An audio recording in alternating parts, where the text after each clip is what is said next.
Hello all. Well, very foggy, cool down week coming.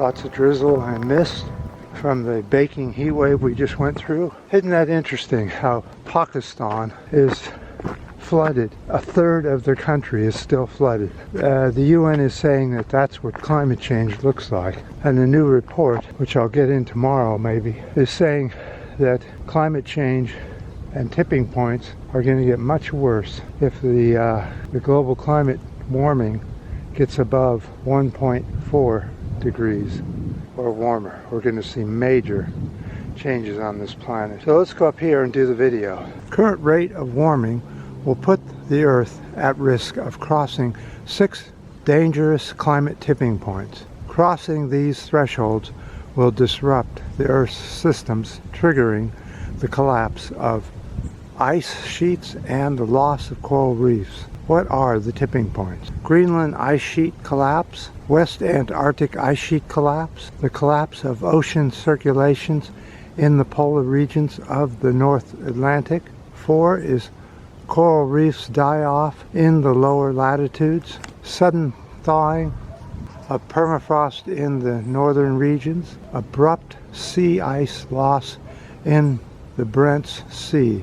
The breakdown is already starting to be seen in the polar regions. The Greenland and Antarctic are currently losing ice 6 times faster than 30 years ago. Greenland's ice sheet has been shrinking continuously for the last 25 years. Tipping points affecting ocean weather and chemical processes, which could be irreversible. Well, as we know, climate change is going to be irreversible very soon. Now, the thing is here is these tipping points. You'll cross them and still not know you crossed them until the effect of the tipping points is known, and that can be up to 25 years later than once you've crossed the tipping point. It could take 25, even 40 years before the Earth starts really showing that it has crossed that tipping point. So we really never know when the tipping points are crossed. But from what I'm seeing around the planet, we're seeing a lot of climate change in very, very serious conditions around the world. Flooding, heat waves, rivers drying up, all kinds of things.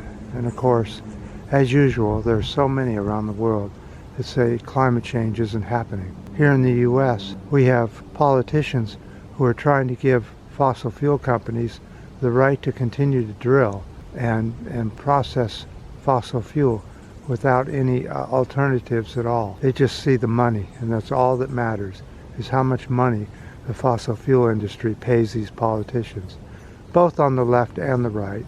Don't be fooled by that. Almost all politicians, when they see fossil fuel money, will get down on their knees and say yes sir and yes ma'am to the fossil fuel industry. So here in California, we certainly saw climate change in its worst. We saw a hurricane come up the coast, give Los Angeles, San Diego, and other parts of California record amounts of rain.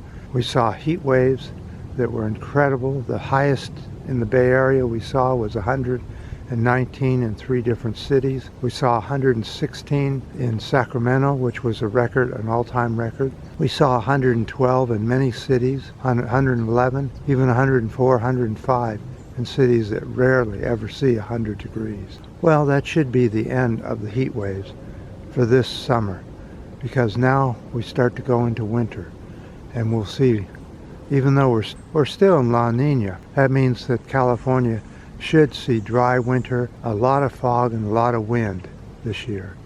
But we'll see what happens. La Nina may fade out and El Nino come in. Cold, wintry, and a bit foggy than usual. Lots of wind, but lots of dry weather, not much rain. But we'll see. That isn't always the way it happens. As we saw one of the worst heat waves ever seen in California's history, and still under La Nina. So with that, we're going to go on down and do the video. We got lots of things to do today. So I appreciate all your guys' comments on all the videos. You always give me good comments. Lots of ups and new subscribers. And until next time.